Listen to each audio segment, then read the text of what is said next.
Hello there, and welcome to Ask MandR episode 375. On this one, we're discussing a potential Boss Nass minifigure, the odd rumor of a Master Builder Series Lars Homestead, more about the $1,000 Death Star, of course, and much more. If you have a question or topic you want covered on next week's episode, drop it down in the comments section below, or you can be like Clark and come into Orlando Brick Co. and ask the manager to personally send me your question, I suppose. So shout out to Clark from Canada, got an IRL question, kinda. He says, ask MNR, do you think LEGO will ever make a Gungan King Boss Nass minifigure? I could not answer this kid's question. This is awesome. All right, Boss Nass. Obviously, one of the few main or named characters, if you will, or more well-known characters that hasn't been made in the 27 or so year history of LEGO Star Wars at this point. And he's also, of course, existed since 1999. So it's been a long time without that Boss Nass minifig. And I think the next time they make a set that could maybe possibly have Boss Nass, it will include Boss Nass.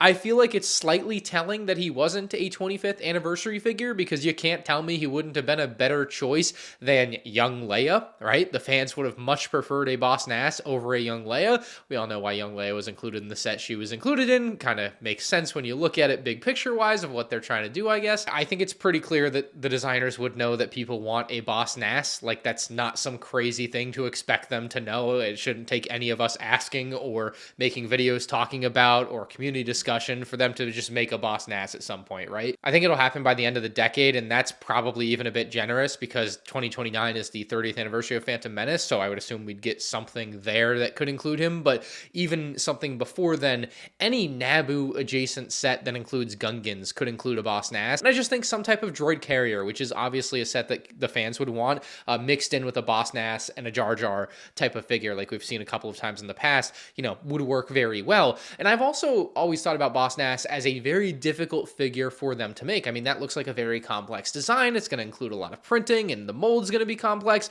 And then I realized that isn't going to be much more, if any more complex than the Lego Gamorrean Guard minifigure. That's a character that they've made at this high quality level since 2012. So I don't think there's any reason they can't or wouldn't make a Boss Nass. I just think at this point, it's a matter of the right set coming along. Hope that was a good answer to your question. Absolutely amazing, legendary way to ask a question. Really appreciate it. Next one though, from Mr. Ethan Jackson. He says, have you heard that there might be a Master Builder Series Lars Homestead next year? It might have things like Luke's Landspeeder, wow, shocking one there, and all kinds of scenes from Attack of the Clones and A New Hope. So I haven't heard this rumor. I know there are all sorts of rumors in the truest sense of it being a rumor, or perhaps gossip is a better term. So I don't know where you got this from. I certainly haven't seen any reputable sources talking about it. I haven't had anyone come to me talking about it, But there's always a chance that this could happen, I suppose. And I just think it's a pretty wild set idea. I mean, when I was reading your comment, the first thing I thought as Lars Homestead was like, okay, cool, a pit in the ground. And they made the family kitchen, which was a cool set in and of itself. But like inherently, it's a very odd and awkward thing to design as a hole in the ground with like little rooms off to the side. Like,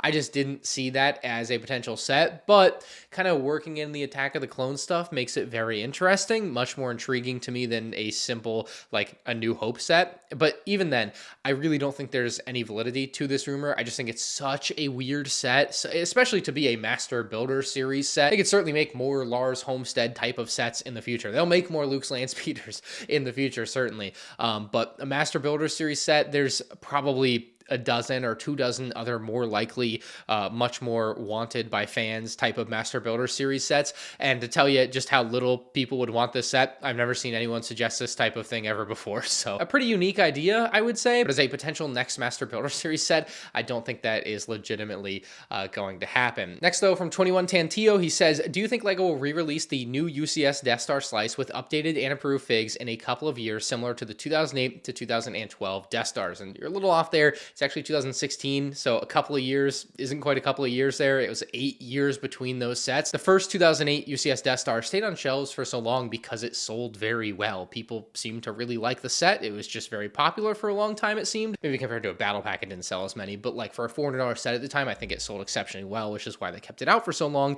And then that's why they thought it was such a great idea to just retire it one year and re-release it the next, much to the dismay of people like me. But like, I kind of get it. Looking back on it, it made a lot of sense to do something like that. You got to remember 2008, 2016, we saw a lot of improvements with Lego Star Wars. This was still during the era where basically everything new that came out was better than the previous version. We're past that era. Sometimes things get worse now, right? We know that. It's really unfortunate, but that's how it is. That doesn't make sense. Will they do it with that $1,000 Death Star slice? I don't think so, because like I mentioned, minifig improvements from 2008 to 2016 were massive. And now from 2025 to 2033, you're not going to see those same massive improvements. Of course, dual molded legs might become a little bit more common, but the difference between a C-3PO with a dual molded leg and without one, and the difference between all of the figures in the Death Star in 2008 versus 2016, I think are much greater, right? And not to mention, of course, this is stuff that like the set should have had to begin with that they would be adding in, not stuff that literally didn't exist or wasn't that level of quality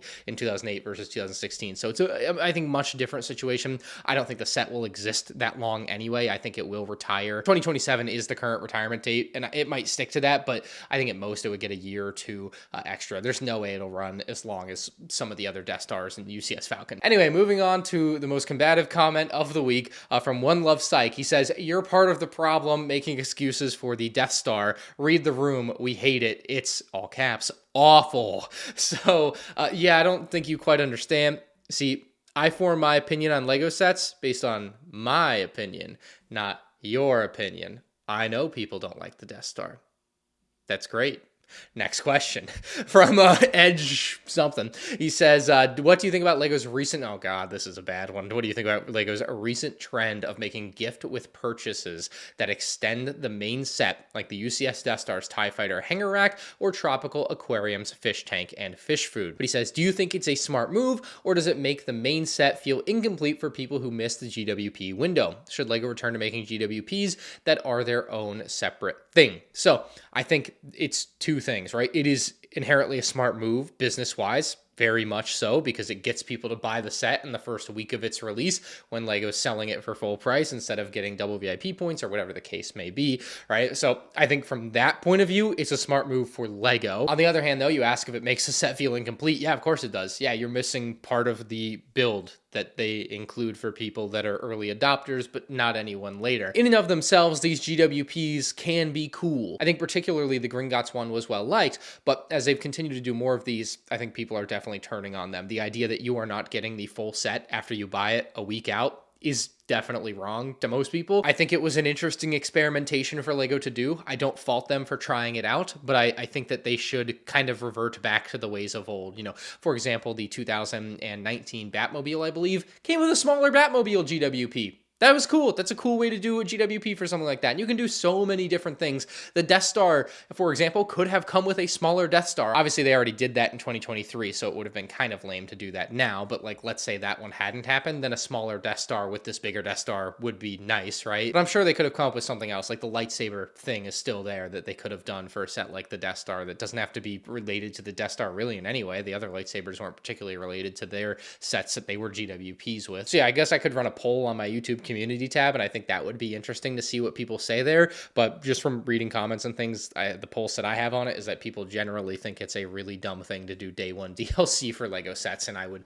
definitely find myself in that bucket. Next from Trexer, he says, do you think the Imperial Shuttle from the $1,000 Death Star will be the new standard model in future sets? Kind of like how the Slave One from Cloud City is now what we get in standalone Slave One sets. And I don't. I think this Imperial Shuttle is way too small for Lego to ever release as its own type of set. It would lack way too many play features. Like, is it really cool for a display build of the Death Star in its own way? Yes, absolutely. People love it. I sold them on my Whatnot stream, and they were selling for like $80 each. Like, they were very much something people desired to have. But I don't think Lego would ever sell an Imperial Shuttle that big as its own playset model because it lacks a lot of stability. It lacks real play features. You can't fit as many minifigs in it. Like, I think they can go smaller than they did in 2021 if they wanted to, because you can look at 2001 and 2005, and you can see much smaller Imperial Shuttles than that even. And with modern Lego techniques, they could probably do a pretty good one with that original size template. But that being said, yeah, I don't think they'll ever release an Imperial Shuttle as a like real play set that small. Maybe as a mini skill set, right? But that's different than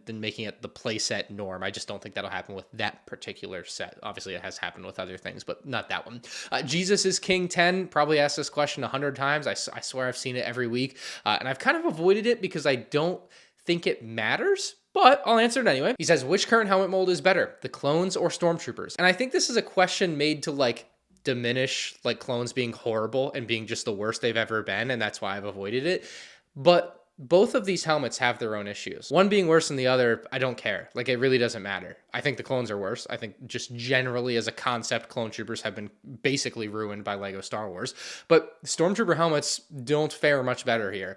The inability to turn your Stormtrooper head is quite a damning one. Like, that's really rough for the playability that is oh so important to Lego Star Wars whenever they want to defend a bad choice that they make, right? So that one kills me. And then the Lego helmet does bear a passing resemblance to the Family Guy Stormtrooper helmet, and thus its Family Guy nickname there. Aren't you a little fat to be a Stormtrooper? The Stormtrooper helmet, I don't think, is particularly great. I do prefer the version of old, but I certainly don't feel as strongly about it as I do Clone Troopers. And the reason the Stormtrooper helmet is perceived as bad is much different than the reason the Clone Troopers are. The Stormtrooper helmet was made to be too accurate, which is a really fascinating thing to say, right? Because everybody wants accuracy. Well, I want accuracy. Certainly there are some people that don't care about accuracy. We've seen that in recent years. But, you know, a lot of people want accuracy, and so Lego went out to make the most accurate Stormtrooper helmet that they thought they could, and they went too far in a few places. And because that's possible. What they're doing with Clone Trooper helmets and making them horrible and all the prints horrible, and me wanting accuracy with that, has nothing to do with like, oh, I need every little morsel of everything to be perfect. It's no, like we had a good thing going and then we ruined it. The Stormtrooper thing is a different thing where they made it like picture perfect, and that's not really what you should be doing necessarily with Lego. It's within their style that it should be perfect. I would say there's a lot of nuance there and some room for give and take in some places, but you definitely know it when you see it. And I don't think there's a better example than the 2018 Rebel pilot helmet of them admitting that very mistake that they made with the Stormtrooper helmets, because those came out hand in hand in 2018, and you saw them immediately retract their Rebel pilot helmet move, but they never retracted their Stormtrooper helmet, which I have found super interesting. Same for the Clone Troopers, which have fared the worst of the three here, I suppose. They have just been annihilated. I'll say it again. I can't say it enough until they fix it. But that Rebel helmet came out, they took it away, and then they, I think, publicly stated that they made it too accurate, which is a wild thing to hear, but it's so true, right? What Lego has with their current Rebel pilot helmet and then the print that represents the visor works so well within the Lego style. And then you have that ability to have the visor removed by just flipping the head on the minifigure around, and then it's just like the normal minifig face still wearing the helmet. And like stuff like that you lose when you go too far in that one direction with that Rebel pilot helmet. And so that Stormtrooper helmet is kind of the same deal, where now you can't turn the head, and people have made good points that it kind of ruins stop motions. Although stop motions, I wouldn't say should be a huge consideration for Lego design. You know, it's a fair point, but just generally moving your character's head back and forth as a kid, it's something I enjoyed. And I'm sure kids today would enjoy if they could do it with their Stormtrooper helmets, the same way that kids would enjoy sitting their Clone Troopers down if they had waist capes. Anyway, final answer would be the Clone Troopers. It ruins the helmet prints. It's just disgusting work.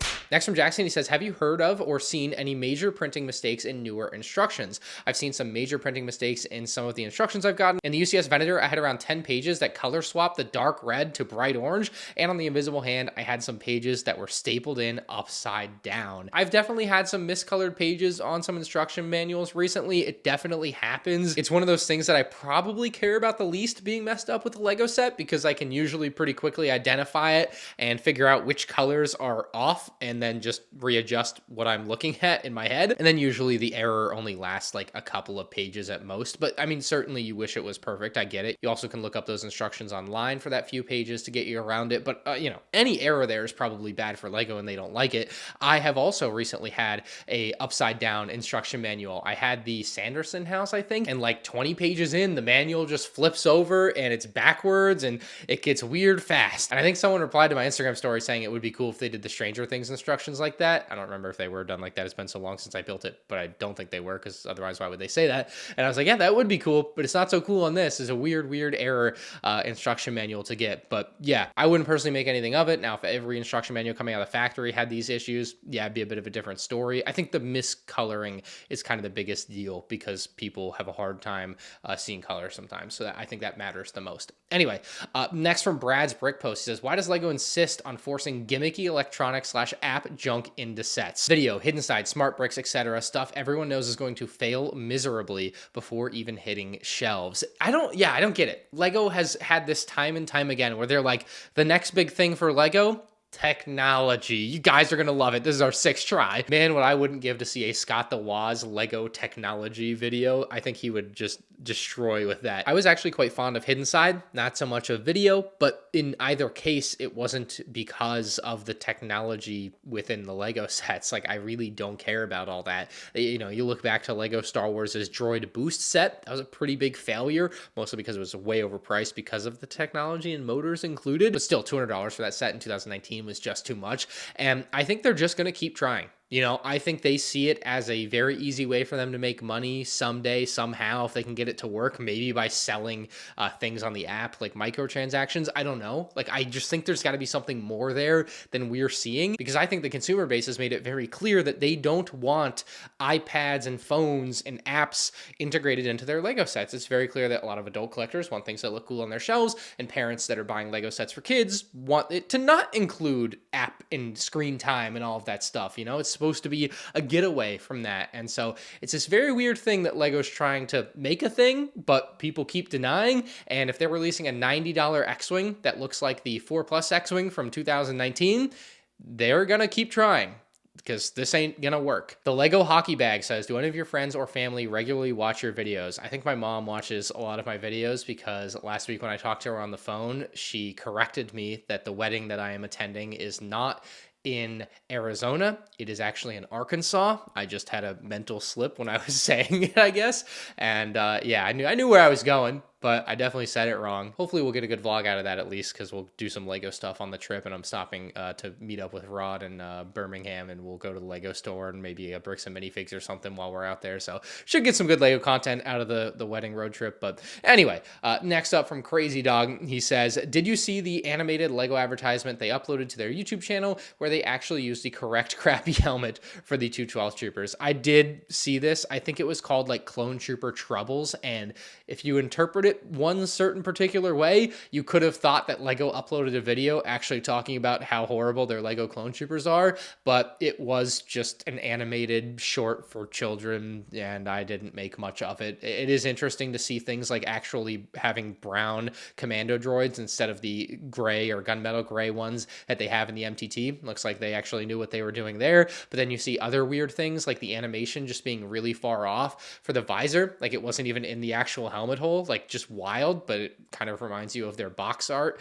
errors that they keep having and then addressing and then not fixing, even though the set's going to be out for like 4 more years, and they just don't fix the false hood on the front of their box. That would be very easy to fix. Very odd stuff there. But yeah, no, I did see the short. I don't think it was anything special. I wouldn't think anything of it. They probably just paid some dude who didn't really care very much about the source material to make it. And so you see a bunch of like random crap thrown together that's not necessarily related. It also doesn't mean anything for future or past products. It's just its own thing, and I wouldn't think anything more of it other than you can make fun of it if you want. Next from Tinted Wind, he says, longtime listener, first time caller, with the new YouTube Second Chance program, do you think we could see the return of the Brick Show? I know you're close with them, so I was wondering if they've given it any thought with the recent news. Now, I'm going to Google it, but my first thought with this is I believe the YouTube Second Chance program is mainly a political thing.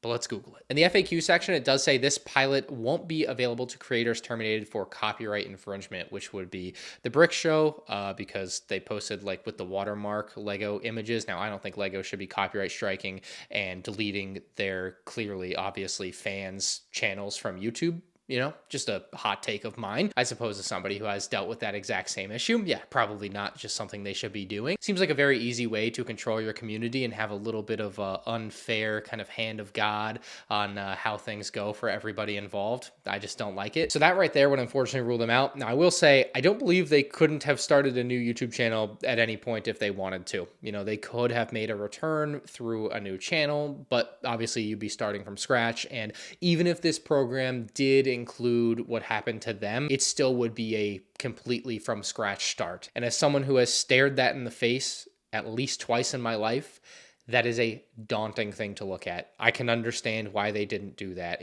so now obviously Jason has B3 Customs, and Steven, the other brother, has the Brick Show shop down in South Florida, and I think they're both doing okay for themselves. So this whole thing has nothing to do with what happened to the Brick Show's channel and wouldn't change anything about what could or couldn't have happened in the past 7 years or however long it's been. So yeah, next up from Matthew, he says, what do you do when you find yourself short on display space? What do you do? He said that twice, asking for advice as someone living with their parents and having troubles with both boxes and sets. So assuming your boxes aren't sealed, you're living with your parents, you kind of got to give a little there and probably either get rid of them or flatten them. I think those are your two options. If you have empty boxes living with your parents and you're out of space, like you just might not be able to expand to other spaces like that.